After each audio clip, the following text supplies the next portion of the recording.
LinkedIn a enregistré sa plus grande perte et son plus haut chiffre d'affaires jamais vu au deuxième trimestre. Donc, comment les marchés y ont-ils réagi?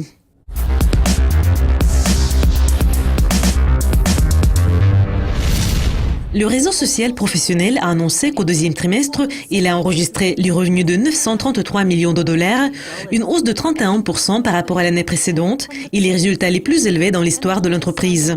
Le bénéfice par action a été de 1,13 $ par rapport à 55 cents par action enregistré l'année dernière. Ces chiffres donnent un soutien bien nécessaire à la société avant sa fusion avec le géant technologique Microsoft. Selon le PDG de LinkedIn, Jeff Weiner, au deuxième trimestre, nous avons montré une bonne dynamique. Le nombre de nos membres et de nos clients a augmenté et nous avons enregistré de solides résultats financiers. L'innovation de produits continue à améliorer les niveaux d'engagement et à renforcer les offres de notre entreprise. Nous pensons que si nous réunissons nos forces avec Microsoft, cela va nous permettre d'accélérer notre croissance et de renforcer notre capacité à créer de la valeur pour l'entreprise et à créer des opportunités économiques pour chaque représentant de la population active mondiale. Cependant, il y a eu également de mauvaises nouvelles. La société a enregistré sa plus grande perte depuis son offre publique initiale.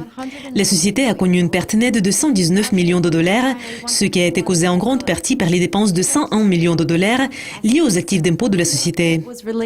Quand le rapport a été publié, LinkedIn a chuté de moins de 1% à 192 $ lors de la séance de bourse habituelle. Et au cours de l'année dernière, la valeur des actions a chuté de 14,7% d'après les données enregistrées à la clôture des échanges jeudi. Les actions ont légèrement augmenté après les publications du rapport. Et les chiffres ont également montré que le nombre de nouveaux utilisateurs a augmenté de 17 millions au deuxième trimestre.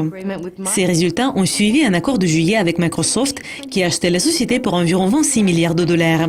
C'est la plus grande acquisition par la société de logiciels.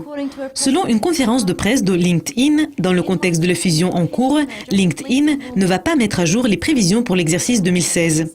Il ne va pas tenir une conférence téléphonique sur les résultats commerciaux du deuxième trimestre de 2016. Cela conclut notre revue de presse sur LinkedIn.